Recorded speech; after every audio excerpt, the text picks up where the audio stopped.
ഭാരതത്തിൽ കിഴക്കുനിന്നും പടിഞ്ഞാറോട്ടൊഴുകുന്ന നദിയാകുന്നു നർമ്മദ. വിന്ധ്യ സാത്പുര പർവ്വതനിരകൾക്കിടയിലായി മധ്യപ്രദേശ്, ഗുജറാത്ത്, മഹാരാഷ്ട്ര എന്നീ സംസ്ഥാനങ്ങളിലൂടെ നർമ്മദ ഒഴുകുന്നു. മധ്യപ്രദേശിലെ മെയ്കല മലയിൽ നിന്നാണ് നർമ്മദയുടെ ഉത്ഭവം. സാത്പുര പർവ്വതനിരകളിലെ നർമ്മദ കുണ്ടിൽ നിന്നും ഉത്ഭവിക്കുന്ന ഈ നദി അഖണ്ഡ ഭാരതത്തെ ഉത്തരഭാരതമെന്നും ദക്ഷിണ ഭാരതമെന്നും രണ്ടായി തിരിക്കുന്നു.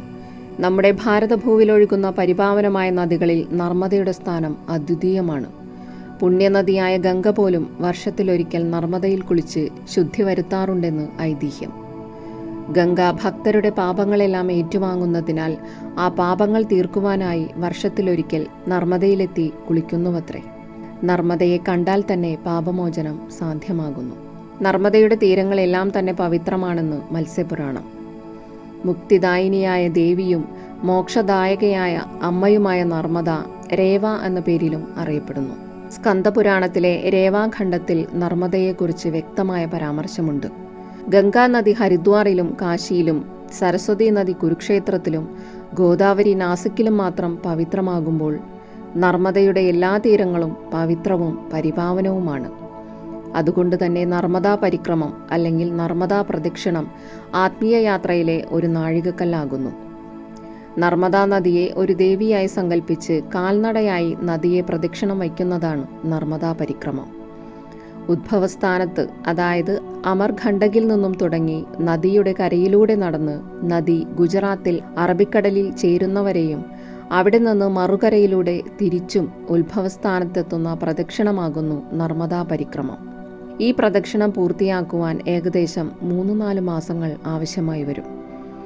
ഒരു തപശ്ചര്യയ്ക്ക് തുല്യമായ ഈ പരിക്രമണം ഭൗതികമായ നേട്ടങ്ങൾക്കപ്പുറം ആത്മീയമായ അറിവ് നേടുന്നതിനും പ്രപഞ്ചശക്തിയെ ഉൾക്കൊള്ളുന്നതിനും വേണ്ടിയാണ് ആളുകൾ ചെയ്യുന്നത്. തികച്ചും തപോഭൂമിയായി കരുതുന്ന നദിയുടെ വടക്കു ഭാഗം ദേവഭൂമിയായും തെക്കുഭാഗം പിതൃഭൂമിയുമായാണ് കണക്കാക്കുന്നത്. ദേവന്മാരും അസുരന്മാരും ഋഷിമാരും ഈ നദീതീരത്ത് തപസ് ചെയ്തിരുന്നുവത്രേ. നർമ്മദയിലെ കല്ലുകളെല്ലാം തന്നെ ശിവലിംഗമായാണ് കണക്കാക്കുന്നത്. പുണ്യവും മോക്ഷവും ലഭിക്കുവാൻ ഗംഗയിൽ ഒരു നേരം കുളിക്കണമെന്നാണ്. യമുനയിൽ 3 ദിവസവും സരസ്വതിയിൽ അത് 7 ദിവസവുമാണ്. എന്നാൽ നർമ്മദയുടെ ദർശനത്തിലൂടെ മാത്രം നമുക്ക് പുണ്യം പ്രാപ്തമാകുന്നു. അത്രയും പരിശുദ്ധവും നിർമ്മലവുമായ ഒരു നദി.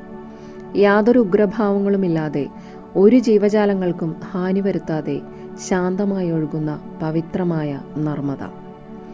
ഒരു നദി ഇത്രയും ആത്മചൈതന്യം വഹിക്കുന്നുണ്ടെങ്കിൽ അതിൻ്റെ പിന്നിൽ അതിലും മഹത്തായ ഒരു ചൈതന്യത്തിൻ്റെ സാന്നിധ്യമുണ്ടാകും. അത് സാക്ഷാൽ മഹാദേവനാണ്.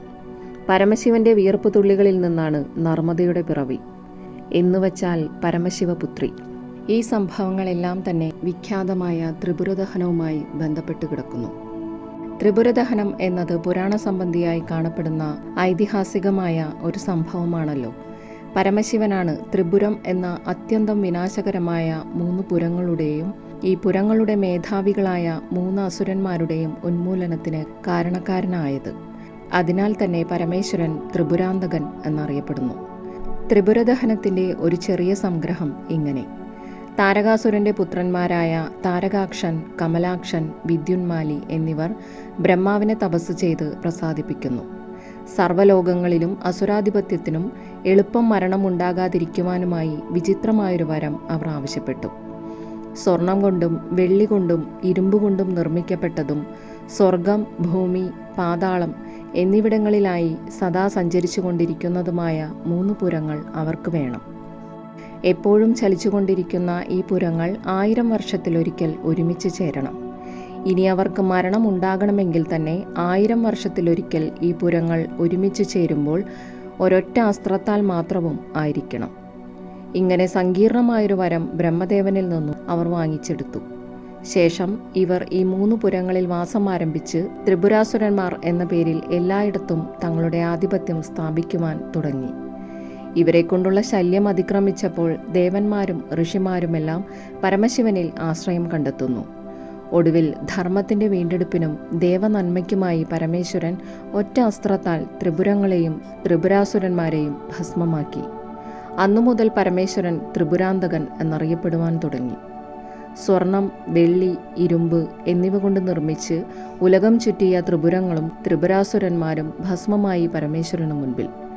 അദ്ദേഹം ചുട്ടുപൊള്ളുന്ന ആ ഭസ്മ കൂമ്പാരത്തിൽ നിന്നും ഒരു പിടി വാരിയെടുക്കുന്നു. കൈക്കുമ്പിളിലെ ഭസ്മം 3 വിരലുകളാൽ തൻ്റെ തിരുനെറ്റിയിൽ അണിഞ്ഞു മഹാദേവൻ. ഈ ത്രിപുരദഹനത്തിൻ്റെ സ്മരണാർത്ഥമായി ഉണ്ടായതാണ് പരമേശ്വരൻ്റെ നെറ്റിയിലെ 3 ഭസ്മക്കുറികൾ. ഇതിനെ ത്രിപുണ്ഡ്രം എന്നാണ് പറയുക. ശിവഭഗവാന്റെ അനുയായികളും ഇതേ രീതിയിലുള്ള ഭസ്മധാരണം നടത്തിവരുന്നു.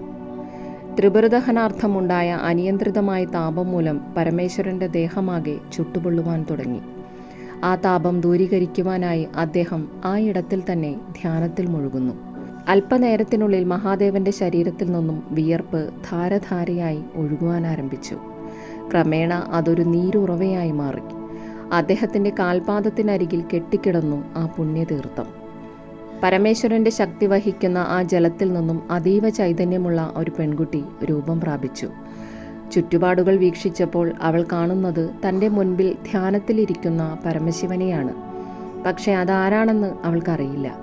ഇദ്ദേഹമായിരിക്കും എൻ്റെ പിതാവ് എന്നാ പെൺകുട്ടി കരുതി. മറ്റൊന്നും തന്നെ ചിന്തിക്കാതെ അവൾ ശിവഭഗവാന്റെ സമീപത്ത് പോയി ഉപവിഷ്ടയായി ധ്യാനത്തിൽ ലയിച്ചു. പരമശിവൻ ധ്യാനത്തിൽ നിന്നും ഉണർന്നപ്പോൾ തൻ്റെ സമീപത്തായി അതീവ ചൈതന്യമുള്ള ഒരു പെൺകുട്ടി ദൃഢനിശ്ചയത്തോടും ഏകാഗ്രതയോടും കൂടി ധ്യാനത്തിലിരിക്കുന്ന കാഴ്ചയാണ് കാണുന്നത്. അവളുടെ പിറവിയെപ്പറ്റി ഭഗവാൻ തൻ്റെ ഉൾക്കണ്ണാൽ തിരിച്ചറിഞ്ഞു. തൻ്റെ അംശമായി പിറന്ന ആ ബാലികയെ അദ്ദേഹം വാത്സല്യത്തോടെ നോക്കി. എഴുന്നേൽക്കൂ പുത്രി, അദ്ദേഹം അവളെ ധ്യാനത്തിൽ നിന്നും ഉണർത്തി. ആ പെൺകുട്ടി അവളുടെ പിതാവിനെ നമസ്കരിച്ചു. മഹാദേവൻ അവൾക്ക് നർമ്മദ എന്ന് നാമകരണവും ചെയ്തു. അവളിലെ സ്വതസിദ്ധമായ പരിശുദ്ധിയെ ഒന്നും കൂടി ഉയർത്തും വിധം സ്വപുത്രിക്ക് അദ്ദേഹം ആശീർവാദവും നൽകി. പിന്നീട് പരമേശ്വരൻ തൻ്റെ ഒരു തീവ്ര ഭക്തനായ മേഖലാ രാജാവിൻ്റെ മുൻപിൽ പ്രത്യക്ഷപ്പെട്ടു. തൻ്റെ അംശമായി പിറന്ന നർമ്മദ എന്ന ആ പെൺകുട്ടിയെ മഹേശ്വരൻ രാജാവിനെ ഏൽപ്പിക്കുന്നു. സ്വന്തം മകളായി എല്ലാ സൗഭാഗ്യങ്ങളോടും കൂടി വളർത്തണമെന്ന മഹാദേവന്റെ വാക്കുകളെ രാജാവ് യഥാർത്ഥത്തിൽ അനുഗ്രഹമായാണ് കരുതിയത്. തൻ്റെ ആരാധ്യദേവന്റെ ചരണങ്ങളിൽ ലയിക്കണം എന്നതു മാത്രമാണ് തൻ്റെ ആഗ്രഹം. ഇപ്പോഴിതാ തൻ്റെ ദേവൻ തന്നെ ഒരു ദൗത്യം ഏൽപ്പിച്ചിരിക്കുന്നു. ഇതിൽ പരം ഒരു സന്തോഷവും ആനന്ദവും ഇനി ലഭിക്കാനില്ല. തൻ്റെ ജന്മം ധന്യമായതുപോലെ രാജാവിന് തോന്നി. പരമശിവന്റെ ആജ്ഞ അണുവിട പോലും തെറ്റാതെ അദ്ദേഹം പാലിച്ചു. എല്ലാ സൗഭാഗ്യങ്ങളോടും കൂടി രാജാവിൻ്റെ പുത്രിയായി കൊട്ടാരത്തിൽ നർമ്മദ വളർന്നു. സൗന്ദര്യവതിയും ഹൃദയശുദ്ധി വഹിക്കുന്നവളും അതിരറ്റ കാരുണ്യവും പ്രകടിപ്പിക്കുന്നവളുമായിരുന്നു നർമ്മദ.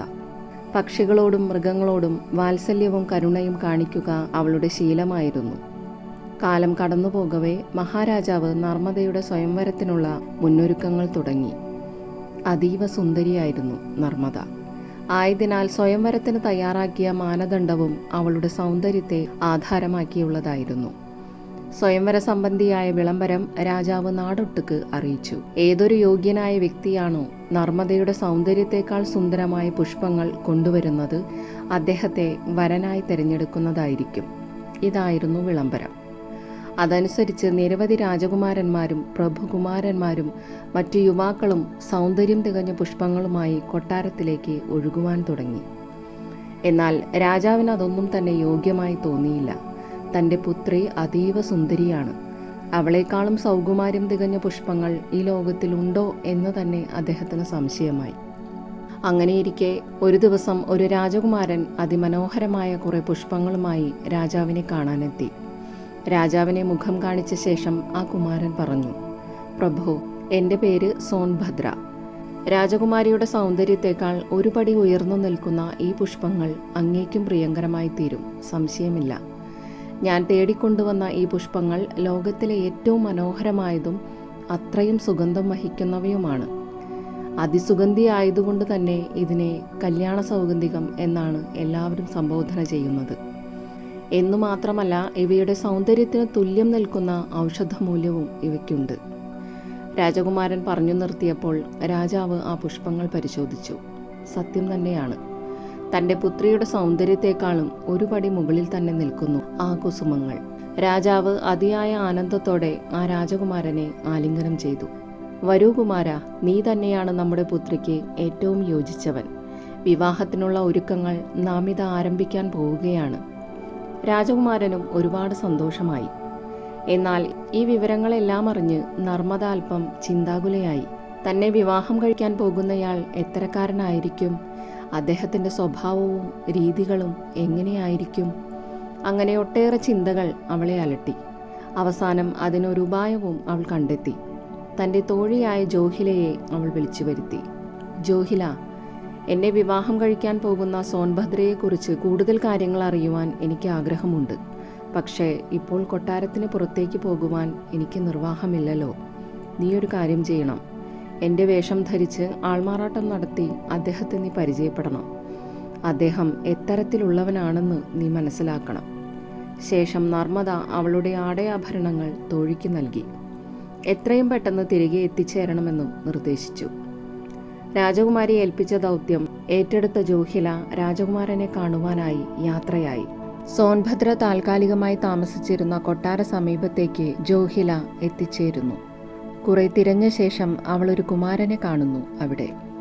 ജോഹില ഇതിനു മുൻപ് സോൻഭദ്ര രാജകുമാരനെ കണ്ടിട്ടുണ്ടായിരുന്നില്ല. അതുകൊണ്ട് തന്നെ അവിടെ കണ്ട രാജകുമാരനെ അവൾക്ക് മനസ്സിലായതുമില്ല. യഥാർത്ഥത്തിൽ ആ കുമാരൻ സോൻഭദ്ര തന്നെയായിരുന്നു. അവൾ രാജകുമാരനെ പുറകിൽ നിന്നും വിളിച്ചു. ഒരു നിമിഷം നിൽക്കൂ. താങ്കൾക്ക് ഈ സോൻഭദ്ര കുമാരനെ അറിയുമോ? രാജകുമാരിയെ വിവാഹം കഴിക്കാൻ പോകുന്നയാളെ. എനിക്ക് അദ്ദേഹത്തെ ഒന്ന് കാണണമായിരുന്നു. രാജകുമാരൻ അവളെ അതിശയത്തോടെ നോക്കി. ഇതാരാണ്? കണ്ടിട്ടൊരു രാജകുമാരിയെ പോലെ തോന്നുന്നു. സൗന്ദര്യവതിയുമാണ്. ഇനി ഇത് രാജകുമാരി നർമ്മദ തന്നെയാണോ? രാജകുമാരന്റെ ചിന്തയിൽ ഇങ്ങനെയെല്ലാം കാര്യങ്ങൾ ഓടിമറഞ്ഞു. കുമാരി ആരാണ്? അദ്ദേഹം അവളോട് ചോദിച്ചു. ഈ സമയത്ത് രാജകുമാരന്റെ സൗന്ദര്യം കണ്ട് കണ്ണെടുക്കാനാകാതെ സ്വയം മറന്നു നിൽക്കുകയായിരുന്നു ജോഹില. എത്ര സുന്ദരനാണ് അദ്ദേഹം! എത്രമാത്രം യോഗ്യനും! രാജകുമാരി നർമ്മദ എന്തുകൊണ്ടും ഭാഗ്യവതിയാണ്. ഇത്രമാത്രം തേജസ്സുള്ള ഒരാളെ പതിയായി ലഭിക്കുക എന്നത് സൗഭാഗ്യകരം തന്നെ. ഒരു നിമിഷത്തിൽ അവളിലെ സഹജമായ അസൂയ ഉണർന്നു. അവൾ ഒന്നും മിണ്ടാതെ നിൽക്കുന്നത് കണ്ടപ്പോൾ രാജകുമാരൻ തൻ്റെ സംശയം അവളോട് ചോദിച്ചു. നിങ്ങൾ രാജകുമാരി നർമ്മദയല്ലേ? അത്യാഗ്രഹം കൊണ്ടോ എന്തോ അല്ല എന്നവൾ പറഞ്ഞില്ല. ഒന്നും കൂടി അദ്ദേഹം ചോദിച്ചപ്പോൾ അതെ എന്നു തന്നെ പറഞ്ഞു. രാജകുമാരൻ അവളെ ക്ഷണിച്ചു. രാജകൊട്ടാരവും പരിസരവുമെല്ലാം ചുറ്റിക്കാണുവാൻ രാജകുമാരിയാണെന്നുള്ള ബഹുമാനം നൽകി അവളെ അകത്തേക്ക് അദ്ദേഹം ആനയിച്ചു. ദിവസങ്ങൾ കുറച്ച് കടന്നുപോയി. കുമാരി നർമ്മദ ഈ സമയം വല്ലാതെ ആകുലതയോടെ കാണപ്പെട്ടു. ജോഹിലയെ എന്താണ് കാണാത്തത്? അവൾ ഇതിനകം തിരിച്ചു വരേണ്ട സമയം കഴിഞ്ഞിരിക്കുന്നുവല്ലോ. ഇനി രാജകുമാരനെ അവൾ കണ്ടിരിക്കില്ലേ? അഥവാ കണ്ടാലും അദ്ദേഹത്തെ മനസ്സിലാക്കുവാൻ അവൾക്ക് കഴിയാത്തതുകൊണ്ടാണോ അവൾ വൈകുന്നത്? ഇങ്ങനെ ചിന്താധീനയായി കാണപ്പെട്ട നർമ്മദ ജോഹിലയെ തേടി പുറപ്പെടുവാൻ തന്നെ തീരുമാനിച്ചു. ആരുമറിയാതെ ഒറ്റയ്ക്കാണ് അവൾ പോയത്. ഒടുവിൽ തേടിപ്പിടിച്ച് സോൻഭദ്ര രാജകുമാരന്റെ കൊട്ടാര സമീപം അവൾ എത്തി. ദൂരെ നിന്നും തന്നെ ഹൃദയഭേദകമായ ഒരു കാഴ്ച നർമ്മദ കണ്ടു. കൊട്ടാരത്തിന്റെ ഉദ്യാനത്തിലുള്ള ഊഞ്ഞാലിൽ രാജകുമാരനും ജോഹിലയും ഇരിക്കുന്നു. ഒറ്റ കാഴ്ചയിൽ തന്നെ അവർ പ്രണയവിവശരാണെന്ന് കണ്ടാൽ തന്നെ മനസ്സിലാകും. നർമ്മദയ്ക്ക് കാര്യങ്ങളെല്ലാം ഏകദേശം ഊഹിക്കുവാൻ കഴിഞ്ഞു. താൻ വിശ്വസ്ത തോഴിയാൽ വഞ്ചിക്കപ്പെട്ടതിൽ അവൾക്ക് ഒരേ സമയം നിരാശയും കോപവും തോന്നി. നർമ്മദ അവർക്കു സമീപത്തേക്ക് കൊടുങ്കാറ്റുപോലെ പാഞ്ഞെത്തി. ജോഹില, നീ എന്നെ വഞ്ചിച്ചു അല്ലേ? എന്നെ ചതിക്കുവാൻ നിനക്ക് എങ്ങനെയാണ് മനസ്സ് വന്നത്? രാജകുമാരന് ആദ്യമൊന്നും മനസ്സിലായില്ല. അദ്ദേഹം ആശ്ചര്യത്തോടെ ചോദിച്ചു. ജോഹിലയോ? നിങ്ങൾക്ക് ആളുതെറ്റി. ഇത് രാജകുമാരി നർമ്മദയാണ്. താൻ പിടിക്കപ്പെട്ടു എന്ന് ജോഹിലയ്ക്ക് മനസ്സിലായി. നർമ്മദയുടെ മുൻപിൽ കുറ്റഭാരത്തോടെ തന്നെ അവൾ നിന്നു. എന്നോട് ക്ഷമിക്കൂ രാജകുമാരി, ഞാൻ ചെയ്തത് അപരാധമാണ്. ജോഹിലയുടെ കള്ളങ്ങളുടെ മൂടുപടമെല്ലാം അഴിഞ്ഞു വീണു. രാജകുമാരൻ അന്തം വിട്ടു നിൽക്കുകയാണ്. അപ്പോഴും എന്താണ് സംഭവിച്ചത് എന്ന് അപ്പോൾ മാത്രമാണ് അദ്ദേഹത്തിന് മനസ്സിലാകുന്നത്. ജോഹിലയോട് പൊറുക്കുവാൻ നർമ്മദ എന്തായാലും തയ്യാറായിരുന്നില്ല. തോഴിയുടെ മാപ്പപേക്ഷയ്ക്ക് ഒരുപാട് വൈകിപ്പോയിരിക്കുന്നു ജോഹില എന്നും പറഞ്ഞ് നർമ്മദ അവിടെ നിന്നും യാത്രയായി. അവൾ ഏകാകിനിയായി വനത്തിലൂടെ നടന്നു. വഞ്ചനയും നൈരാശ്യവും ദുഃഖവും എല്ലാം കൂടി അവളെ വല്ലാത്തൊരവസ്ഥയിലേക്ക് എത്തിച്ചിരുന്നു. ആദ്യമായി അവൾ രൂപം കൊണ്ട ഇടത്തു തന്നെ അവളെത്തി. മനസ്സുനൊന്ത് പിതാവിനെ വിളിച്ചു നർമ്മദ. പിതാവെന്നാൽ യഥാർത്ഥ പിതാവിനെ, അതായത് പരമശിവനെ. പിതാവേ, ഈ ജീവിതം എനിക്ക് മടുത്തിരിക്കുന്നു. എന്നെ എൻ്റെ പൂർവ്വസ്ഥിതിയിലേക്ക് മാറുവാൻ അങ്ങ് അനുവദിച്ചാലും ആശീർവദിച്ചാലും ഇനിയുള്ള കാലം ഞാൻ നദിയായി, സ്വതന്ത്രയായി, ഭാരങ്ങളില്ലാതെ, വേദനകളില്ലാതെ ഒഴുകട്ടെ. ഈ ഇടത്തിൽ നിന്നു തന്നെ ഉത്ഭവിക്കുവാൻ അങ്ങനെ അനുവദിക്കണം. അവിടെ നിന്നും മഹാദേവനെ വിളിച്ചത് പരമശിവന്റെ ചൈതന്യത്തോടുകൂടി പിറന്ന നർമ്മദ എന്ന ശക്തി സ്വരൂപിണിയായിരുന്നു. മഹാദേവൻ അവളുടെ ആഗ്രഹത്തിന് ആശീർവാദം നൽകി. അങ്ങനെ അമർഖണ്ഡകിൽ നിന്നും ആരംഭിച്ച് നർമ്മദ പരിശുദ്ധിയുടെ പ്രതീകമായി, മംഗളകാരിണിയായി ഒഴുകുവാൻ ആരംഭിച്ചു. സോൻഭദ്രയാകട്ടെ കഠിനമായ നിരാശയാൽ വലഞ്ഞു. നർമ്മദയുടെ ഈ അവസ്ഥയ്ക്ക് താനും ഒരു കാരണക്കാരനാണെന്ന കുറ്റബോധം അദ്ദേഹത്തെ വല്ലാതെ അലട്ടി. രാജകുമാരൻ മഹാദേവനെ തപസ് ചെയ്യുവാൻ ആരംഭിച്ചു. നർമ്മദയെപ്പോലെ തന്നെയും ഒരു നദിയാക്കി മാറ്റണമേ എന്ന് അദ്ദേഹം പരമേശ്വരനോട് കേണപേക്ഷിച്ചു. ആ ആഗ്രഹവും സാഫല്യത്തിൽ വന്നു. സോൻഭദ്ര അമർഖണ്ഡകിൽ നിന്നും ആരംഭിച്ച് ഗംഗയിൽ ചെന്നു ചേരുന്ന പുണ്യനദിയായി പരിണമിച്ചു. ജോഹിലയും അതേ വഴി തന്നെയാണ് പിന്തുടർന്നത്. അപരാധബോധത്താൽ നീറിയ അവൾ തപസ് ചെയ്ത് കാലക്രമേണ നദിയായി രൂപാന്തരം പ്രാപിച്ചു. പക്ഷേ ആരാധിക്കപ്പെടുന്നില്ല എന്നു മാത്രം.